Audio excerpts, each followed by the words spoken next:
Buenos días chicos, espero que se encuentren muy bien. Pues vamos a empezar porque esto urge y es para hoy. El tema que vamos a ver el día de hoy es Estado mexicano como Estado democrático. No siempre existe una completa coincidencia entre los preceptos constitucionales y la realidad, es decir, con la forma en que funciona realmente un sistema político. En el caso de nuestro país, cuyo sistema político nace con la Constitución de 1917. En otras palabras, significa que lo que dice la ley es una cosa, pero la realidad que se vive es otra. Y sobre todo cuando nos basamos en leyes que fueron creadas en otros tiempos y en otros momentos de nuestro país. Los tiempos cambian, las circunstancias cambian, los escenarios políticos cambian y no siempre una ley que fue construida hace tanto tiempo atrás puede ser que funcione al 100% en los tiempos actuales. Por eso aquí lo dice muy claro, la realidad es otra. Si bien México, desde el año de 1917, no ha padecido ningún régimen dictatorial como otros países latinoamericanos, tampoco se caracterizó por seguir los preceptos de un sistema político plenamente democrático. ¿Qué quiere decir esto? Que en México como tal, después del porfiriato, no existió una dictadura como tal, pero siempre he dicho que nuestro país, después del gobierno de 1917, sí ha habido una dictadura disfrazada de democracia. ¿Por qué? Porque fue un partido político el que estuvo en el poder durante muchos años y que hacía validar los procesos como si existiera una verdadera democracia, pero pues no era así. Realmente ellos decidían qué se hacía y qué no se hacía en el país. Por eso te digo, es una democracia o una dictadura, perdón, disfrazada de democracia. En otros países hubo dictadura, como en el caso de Chile con Augusto Pinochet, y en Panamá con Noriega. Vamos a continuar. Aunque varios partidos políticos competían en las elecciones, estas eran manejadas y calificadas por los gobiernos federal y de los estados, y no por un órgano autónomo, lo que ponía en entredicho que esas elecciones fuesen limpias e imparciales. ¿Qué quiere decir? Que partidos como el PAN de aquellos tiempos, el Partido Socialista, el PRD en los 80s, empezaron a ser un dolor de cabeza para el PRI, porque empezaban a manejar una competencia con ellos, pero realmente el PRI era juez y parte en las elecciones. Básicamente ellos controlaban las elecciones, imponían los candidatos, no había una democracia como tal. Entonces se ponía en entredicho que estas elecciones fuesen limpias e imparciales. Aquí te coloco dos imágenes. La primera imagen que estás viendo aquí es del famoso fraude de 1988, donde este señor Bartlett, según se le cayó el sistema, cuando claramente se veía que esas elecciones las ganó Cuauhtémoc Cárdenas. Pero ante esa situación, con esa caída de sistema, hicieron todo lo que quisieron y el PRI se mantuvo en el poder. La elección del 2006 también fue una elección muy controvertida, donde si tú te fijas, la cantidad de votos entre el primer candidato y el segundo candidato es prácticamente muy poca. En otros países que se manejan con una democracia más transparente, esto hubiera desembocado en una segunda vuelta electoral. ¿Qué quiere decir? Que si la diferencia es tan pequeña, quiere decir que no está tan claro quién debe ser el ganador. Entonces van a una segunda ronda electoral, donde en esa segunda ronda electoral se decide quién gana. Entonces aquí pues te vuelvo a decir, hay muchas cosas que decir. Un solo partido ganaba prácticamente todas las elecciones. No soy apartidista, tú lo sabes, no tengo preferencia por ningún partido, pues claramente está aquí, que es el PRI.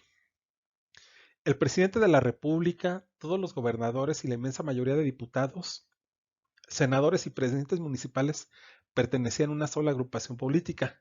¿Qué quiere decir con esto? Que al ser el presidente de un partido, los gobernadores, los diputados, senadores y los presidentes municipales, todos van en una misma línea.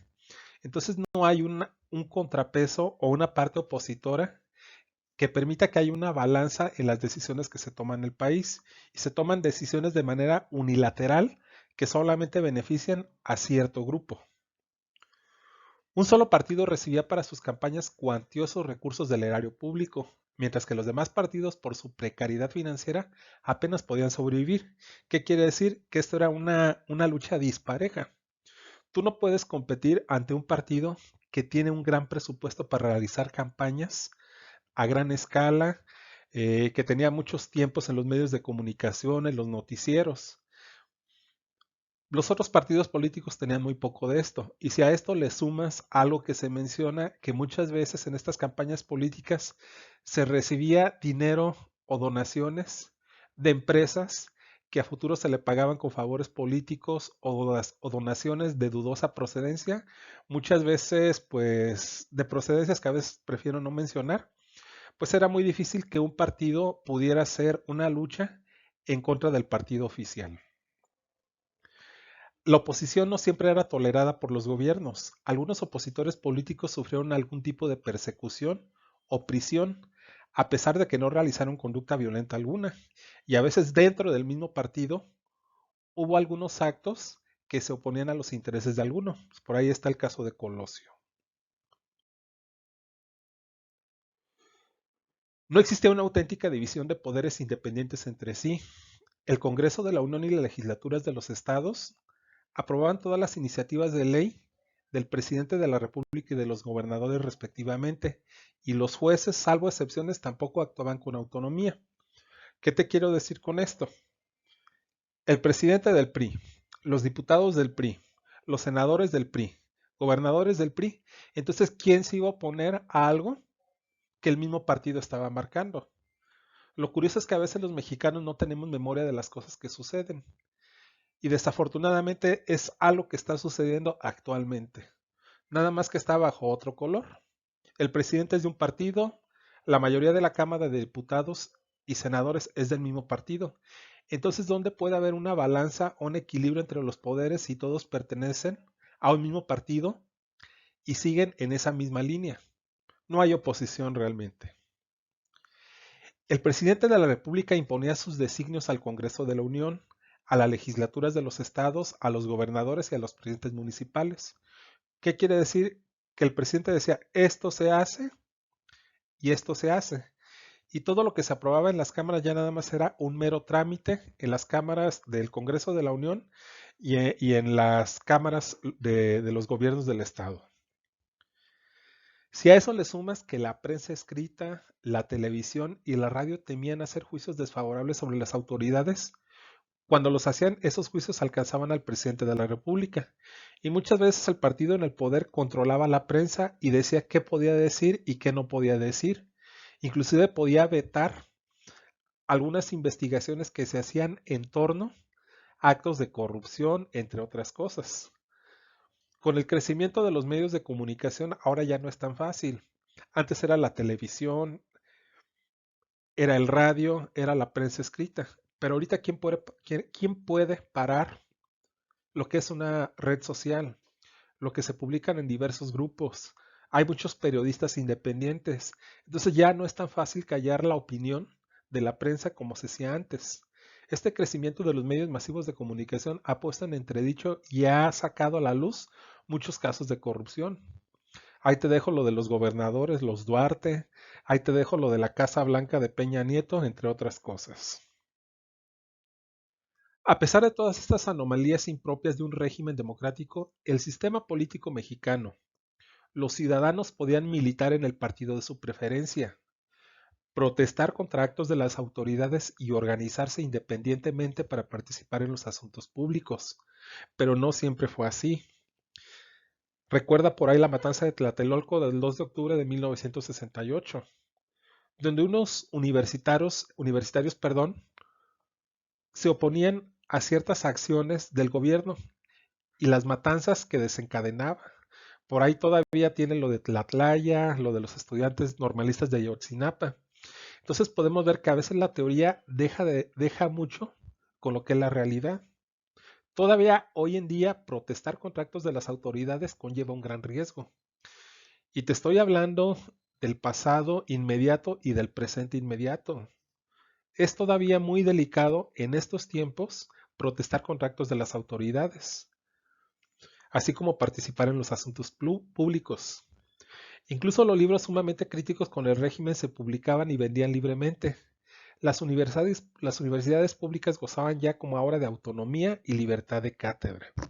Aquí te pongo uno de los libros que se oponía y que este señor Rius era una persona que criticaba duramente lo que era el sistema político mexicano. Entonces puedes ver que a veces, como te mencionaba hace un momento, la teoría nos dice una cosa, pero si tú eres un poquito analítico, te mantienes informado, te das cuenta que todavía dista mucho de la realidad lo que se presume en la teoría. Muy bien, ahora vamos a pasar a las actividades. Va a haber dos actividades el día de hoy. En la primera vas a elegir una de las situaciones que obstaculizan el pleno ejercicio de la democracia. Por ejemplo, aquí te pongo, no existía una auténtica división de poderes independientes entre sí. Me vas a decir qué establece la ley en torno a esto, cómo se ha llevado a la práctica, qué propuestas se han hecho a lo largo del tiempo para mejorar este procedimiento, qué faltaría por hacer. No te limites únicamente a lo que te estoy diciendo aquí. Yo creo que en las diapositivas, yo creo que en las diapositivas que te mencioné anteriormente hay muchos casos de situaciones que obstaculizan el pleno ejercicio de la democracia. Vas a tener este cuadro y desarróllalo, por favor. La segunda actividad que te voy a plantear tiene que ver en el por qué en las elecciones no hay toda la participación ciudadana como nosotros quisiéramos. Estas van a ser las dos actividades del día de hoy. Vuelvo a repetirte, cuando te mande formularios, nada más necesito que me envíes una captura donde conste que tú estás resolviendo lo que son las preguntas. Y cuando sea un documento, adjúntalo. Y vuelvo a repetir, si tienes problemas o dificultades para resolverlo en un documento de Word, tienes tu libreta y solo mandas capturas.